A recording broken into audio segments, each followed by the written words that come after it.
Assalamualaikum warahmatullahi wabarakatuh. Waalaikumsalam warahmatullahi wabarakatuh. Gimana kabarnya hari ini anak-anak? Alhamdulillah. Alhamdulillah ya. Semuanya bisa. Tapi sebelum memulai kegiatan pembelajaran, alangkah baiknya kita membaca Al-Fatihah supaya kegiatan pembelajaran hari ini bisa mendapatkan keberkahan. Amin. Hai kids.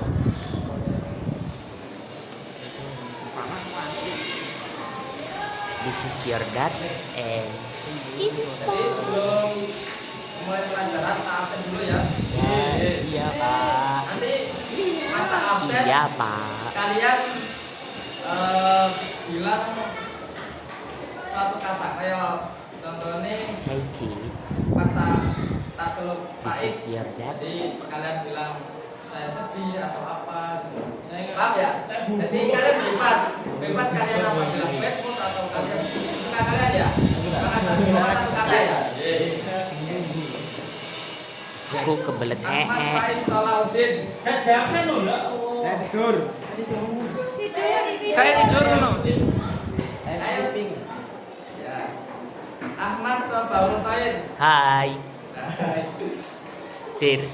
Ahmad Sirajul. Alhamdulillah. Hai. Alhamdulillah. Alhamdulillah apa ini? Sehat. Sehat. Alhamdulillah roda waras. Aura Alfitra Ahmad. Oh, hai. Atas bawah cantik. Oh. Bella Sapitri. Badan dikit. Oh. Saya membaca novel. Eva Zamrotul Laili. Nah. Apa?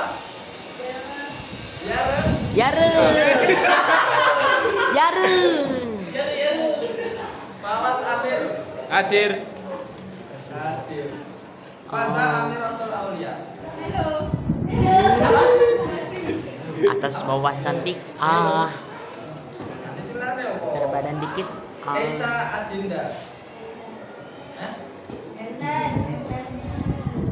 Aku lo nggak ngomong hari lo kayak aku. Rizky Ramadhani.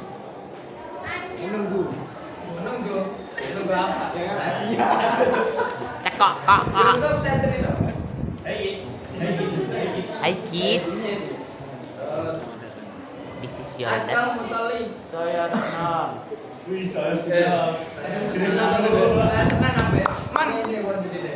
Saya malas gitu. Naufal Wildan Al-Qori. Ahlan wa sahlan. Masya Allah. Belum ee. Naufal Ferdianto. Saya senang. Ah. Naura Syafira Alaisa.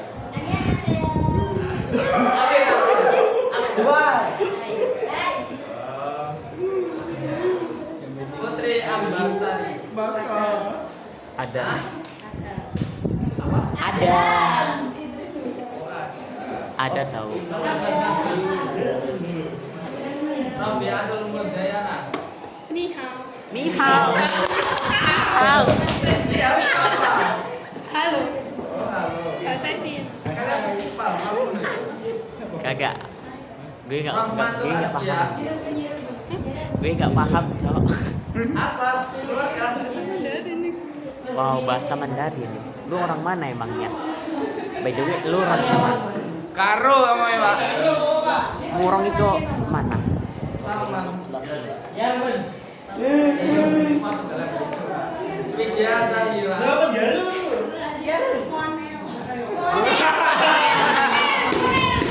Yosua. Hah? Kata kai. Apa itu? Nurut itu, jangan nurut itu. Oke. Jadi pertemuan hari ini kalian waktunya presentasi ya, presentasi yang dimana kemarin saya suruh membuat apa? Membuat apa? Peta imajinasi. Peta imajinasi. Jadi kalian nanti Lu ngapain anjir mempresentasikan- tangan lu meraba-raba Jadi, gue? kalau kalian mempresentasikan ya, kepala lu anjing. Kalian itu fokus ke audiens. Jadi wes ojo Wow. di belakang ini, jangan di belakang Baru ya. tiba. Langsung kalian salam. Rela kan Assalamualaikum warahmatullahi wabarakatuh. Padang anjir. Yang saya hormati siapa? Padang cok. Kita hormat pada Nggak ngerti aku. yang ada di sini lah. Teman-teman yang berbahagia.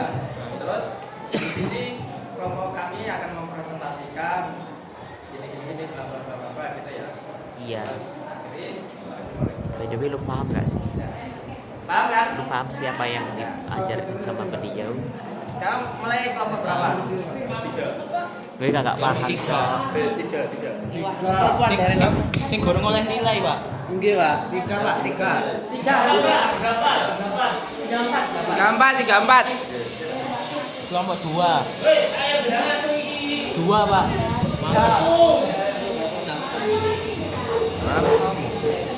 Kunci sabar, kunci ya. Woi.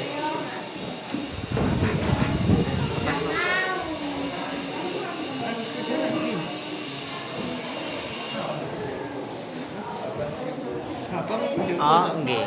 Kami cukup nih, Pak. Iya tahu. Ini Baru tambah pecah. iya deh. Jadi dari tadi tuh gak gue cut aja. Oh iya, jangan lupa ini kan Pada pucuk, bersandar. namanya tugas ya, pasti ada penilaian. Jadi nilainya diambil dari kreatif, seberapa kreatif kalian, kompak, seberapa kompak dengan tim-tim kalian. Terus presentasi, seberapa bagus kalian presentasi ya. Paham ya? Ada 3. Ah, enak.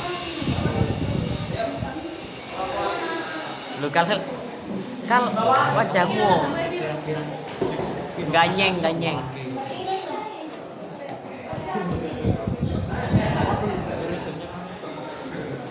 Aku udah, Pak.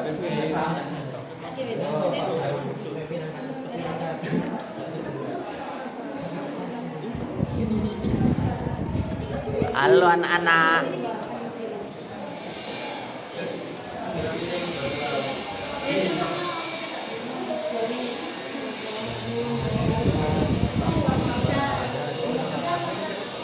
Taruh di bahu,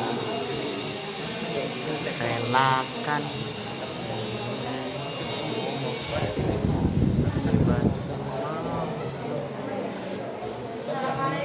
Ngomong-ngomong tentang Jombang mesum. Kami dari kelompok Elek. Sulap Syafawi.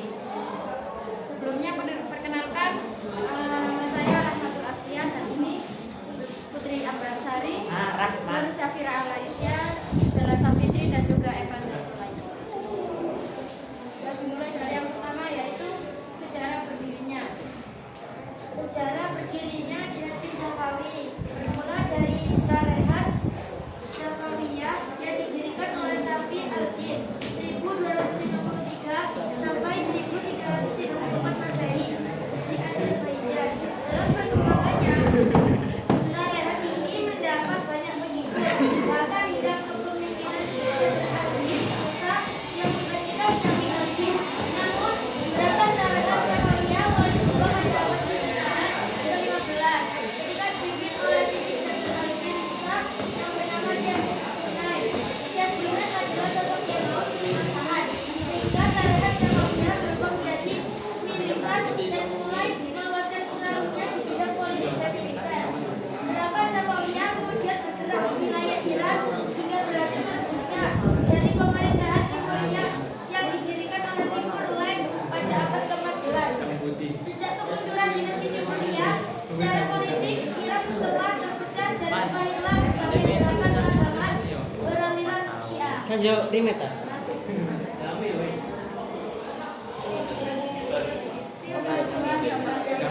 Masa kejayaan Daulah Syafawi terjadi pada masa pemerintahan Abbas I.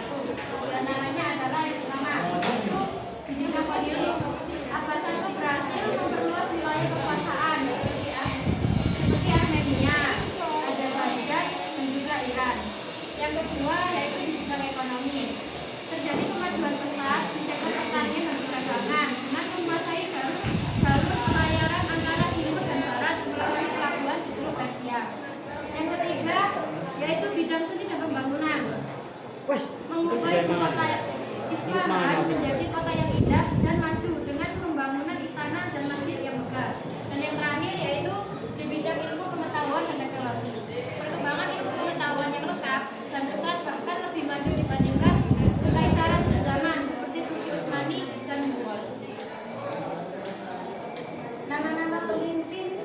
Syafi'i. Di antaranya yakni yang pertama Ismail I. Ismail I memimpin dari tahun 1501 sampai 1524 Masehi. Setelah Ismail I ada Tahmasp I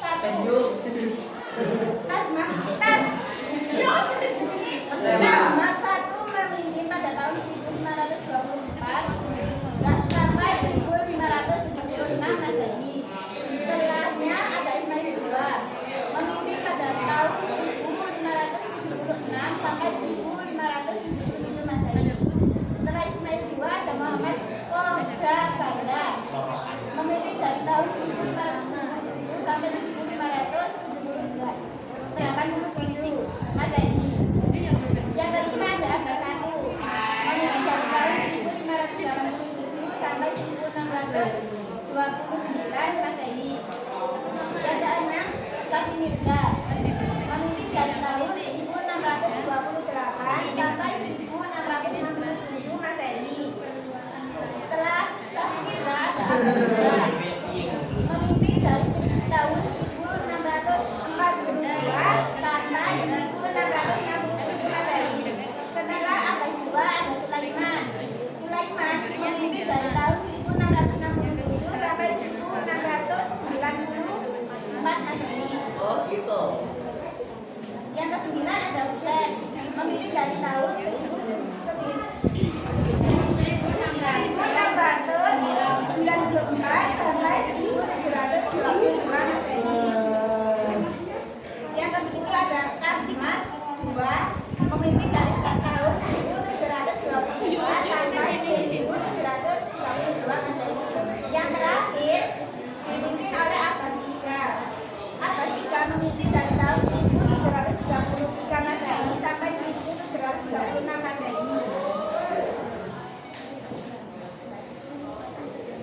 Dan selanjutnya adalah kemunduran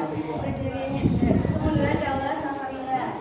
Kemunduran Daulah Safawiyah disebabkan oleh beberapa faktor. Yang pertama adalah lemahnya pasukan Jazibah. Pada pemerintahan Safi Mirza terjadi perubahan administrasi pemerintahan di beberapa provinsi yang kaya. Kebijakan ini termasuk kekuatan tidak memiliki kemampuan sehingga menunjukkan kekuatan kejayaan. Yang kedua adalah konflik internal antara kalangan keluarga. Tradisi penunjuk raja sering menciptakan adanya ketidakstabilan internal sehingga banyak terjadi konflik. 3. Dekadensi moral. Tindakan kejam Safi Mirza yang membunuh pembesar kerajaan menjadi faktor runtuhnya Daulah Safawi. Selain itu, ketidakpedulian Abbas dan Sulaiman terhadap kondisi kerajaan yang menyebabkan rakyat bersikap apatis dan terhadap pemerintahan. Yang keempat, konflik berkepanjangan antara dinasti Safawiyah dengan dinasti Utsmani. Konflik ini melemahkan kekuatan Safawi sehingga terdapat peluang bagi musuh untuk merebut wilayah kekuasaan dinasti Safawi. Pun berakhir setelah dijatuhkan oleh Nadir Shah, pemimpin suku Turki di Persia pada tahun 1736 Masehi. Peninggalan pertama, istana di Mesir. Istana adalah kumpulan yang menjadi budaya Islam. Yang kedua, gedung jahat batu. Sebuah pusat pendidikan dan rumah perkembangan dibangun pada masa Hussein. Yang ketiga, pemimpin dan sejarah. Istana diganti raja yang dibangun pada abad ke-17 dengan 8 ruangan yang ruangan utama. Yang keempat, besar. Sebuah masjid Mekah yang menjadi simbol kekayaan Safawi. Yang kelima, istana Al-Qasr. Istana tempat tinggal para amir dan pemerintahan dan kerajaan. Yang terakhir, jembatan Haji. Jembatan Haji dibangun oleh Shah I dan diperbaiki oleh Shah II. Jembatan ini juga berfungsi sebagai penghubungan. Dan ini contoh gambaran jembatan Haji. Sekian dari kami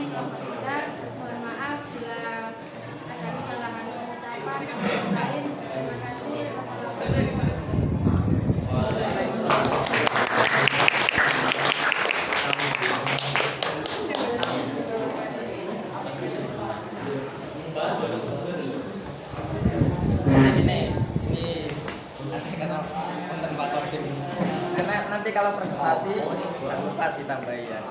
Pak yang terhormat siapa? Ya. Dan jangan lupa yang saya hormati, yang saya banggakan teman-teman saya. Belajar berpresentasi.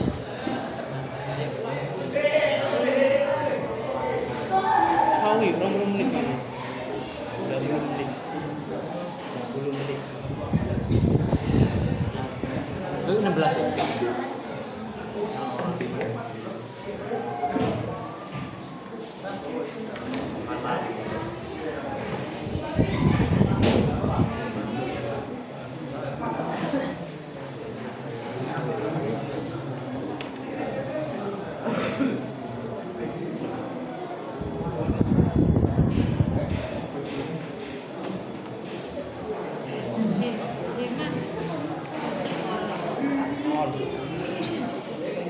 Sing ngaran.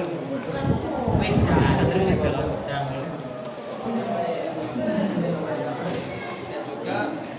juga teman-teman yang saya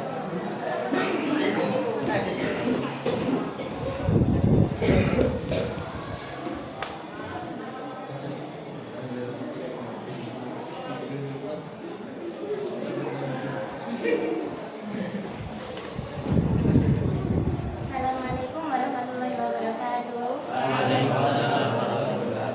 Mulai, Pak. Terhormat Pak Kodim yang saya hormati, Pak Nasirin, dan juga tak lupa kepada teman-teman yang berbahagia.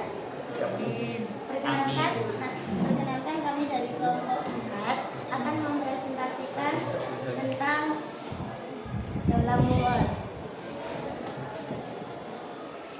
Sebelumnya perkenalkan nama saya Gasya Adina Fezila. Dan perkenalkan nama saya Fazamila Sophia. Nama saya saya Tanda Aura. Kita masuk ke dalam kuliah dalam muat secara lanjutnya. Jadi Daulah Muat itu dirintis oleh Zainuddin Muhammad Babur yang termasuk cucu dari Timur Leste. Ia memiliki ambisi yang kuat untuk menguasai Samarkand. Dalam usaha pertamanya, ia mengalami kegagalan, tetapi karena mendapatkan amunisi tambahan dari Daulah Syafawi, akhirnya Samarkand berhasil dikuasai. Dan setelah Samarkand, target selanjutnya adalah Kabul.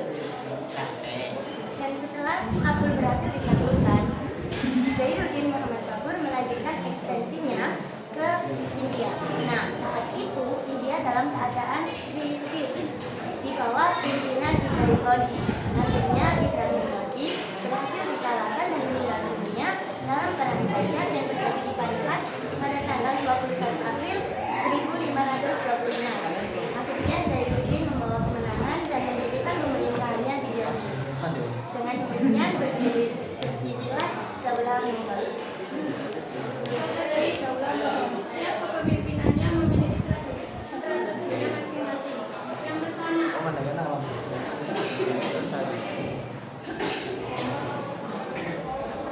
Zainuddin dia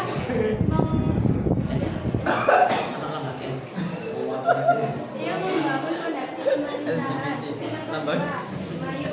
Dia melakukan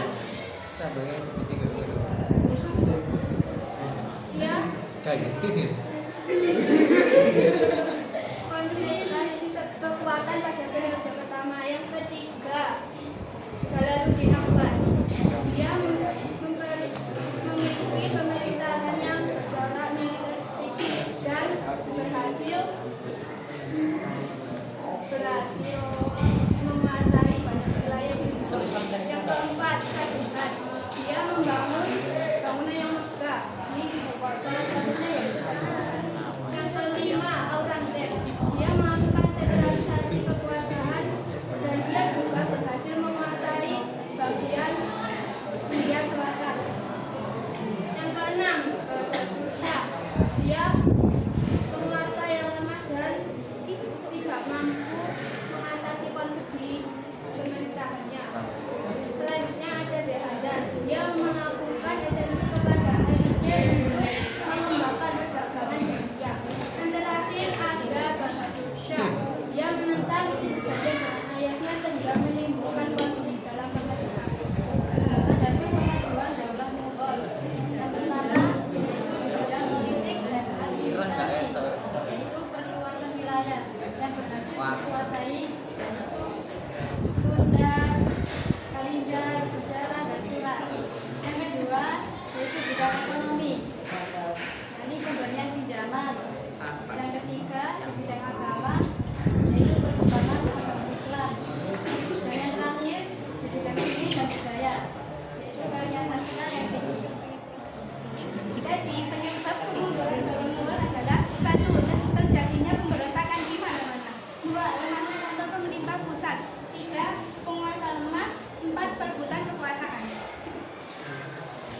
kan tugas terakhir ya.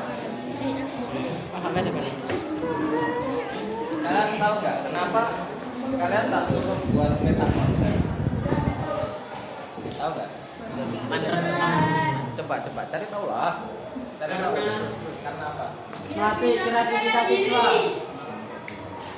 Terus? Supaya pede public speaking. Terus? Supaya pede public speaking. Terus? Agar dapat menyampaikan tren secara menjabarkan inti dijabarkan. Agar membaca, Pak. Ya, pinter juga ya. Agar pintar. Materi. Ya, terus? Balik. Nambah wawasan. Mempermudah kita memahami bab-bab yang telah kita bahas sebelumnya, Pak. Ya, yang kalian ngomongin itu benar semua. Bikin peta Papa, konsep itu kan, papa, kita mengkonsep suatu bab. Jadi bab itu kalau kita belajar di LKS itu kan sekedar tulisan-tulisan. Jadi kan bingung kan? Kalian kadang bingung. Apalagi ini kan pelajaran SKI, sejarah kebudayaan Islam, storytelling. Sejarah sekedar ditulis di LKS itu bisa, tapi kadang akeh gak paham ya. Banyak yang gak paham ya. Bener gak? Kalian biasanya kadang gak paham. Makanya itu kita bikin peta konsep. Bikin peta konsep. Itu kan berarti kan nanti nih kita itu paham materinya. Kita bikin peta konsepnya kan ada ini kan bercabang-cabang. Ada sejarahnya lebih kemana. Kita ambil kata kuncinya. Jadi nek diambil kata kuncinya, terus kita menjelaskan. Jadi kan nek dijelaskan kayak gitu kan otomatis kita paham kan. Nah, itu tujuannya kita bikin peta konsep itu biar paham.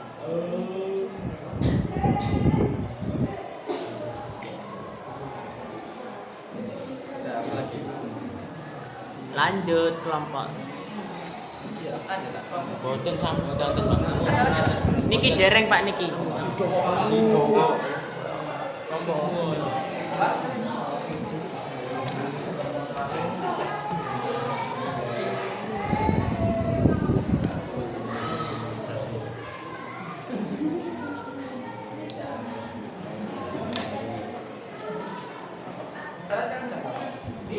Setengah 10. Istirahat Pak.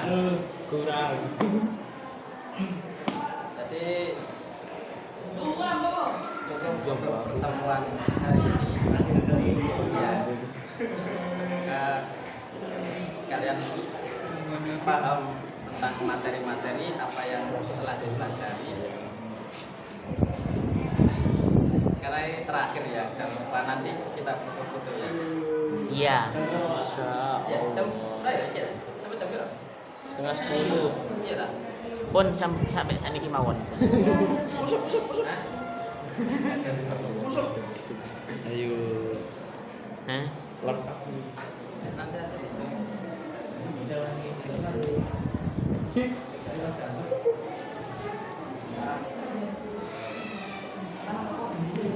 Hah? Apanya? Boleh ya? Boleh? Sudah dah. Untuk pertemuan untuk hari ini kurang lebihnya mohon maaf.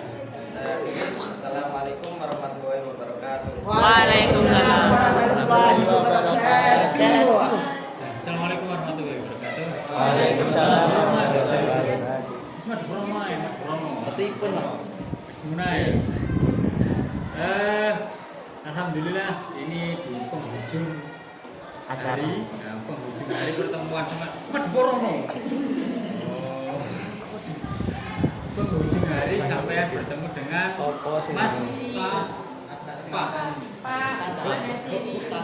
Cak Nasirin. Mas Nasirin. Nah, insya Allah ini adalah pertemuan terakhir ya. Oke. Insya Allah kalau tidak ada perubahan. Tadi karena beberapa rundingnya tadi di kantor beberapa guru pamong ada beberapa hal apakah memang perpisahannya bisa dilaksanakan hari Senin atau tidak. Tapi mungkin kalau memang tidak selesai mengajarnya ya ini yang terakhir. Untuk perpisahannya jadi tanggal 17 atau enggak kita belum tahu. Ya. Selama sampean diajar, diselentii, dijeweri, disayang, dikasihani karena golongan marginal dan lain sebagainya ya. Maka nanti saya akan mencoba untuk memanggil beberapa perwakilan dari sampean, 1 atau 2 anak ya Mas ya, untuk memberikan penilaian dalam proses mengajar yang dilakukan oleh Mas Nasirin agar nanti lebih objektif penilaiannya. Jadi di penilaiannya itu nanti ada 10 pertemuan untuk Mas Nasirin. Nah mungkin separuh saya, 5 pertemuan saya, 5 pertemuan perwakilan dari sama, perwakilan saja. Ya lebih ontetiknya kan seperti itu, lebih objektifnya ya. Nanti dinilainya nanti kalau ada formatnya di sini, kalau nggak paham nanti yang perwakilan sama akan saya terangkan dulu ya Mas ya, nggak apa-apa ya. Penilaian dari saya dan penilaian dari siswa. Nanti poinnya itu skornya itu 1 sampai 4. Kalau bagus banget berarti 4. Bagus berarti 3. Kurang bagus 2. Gak bagus belas 1. Ya nanti ada poin-poinnya, misalkan poinnya itu adalah melaksanakan pembelajaran berpusat pada siswa. Tadi kan berpusat pada siswa, itu kan sudah berpusat pada siswa, berarti bagus. Nilainya berarti berapa? 4. Karena cowok ramah toh, misalkan tidak berpusat pada siswa 11 kan, berarti berapa? 2. Ya sembuh sakar. Mari guru melaksanakan pembelajaran yang sesuai dengan relevansi kehidupan nyata. Jadi keterangannya ada kehidupan nyatanya. Kalau selalu dikaitkan dengan kehidupan nyata berarti nilainya 4. Yang kayaknya 11 berarti 3.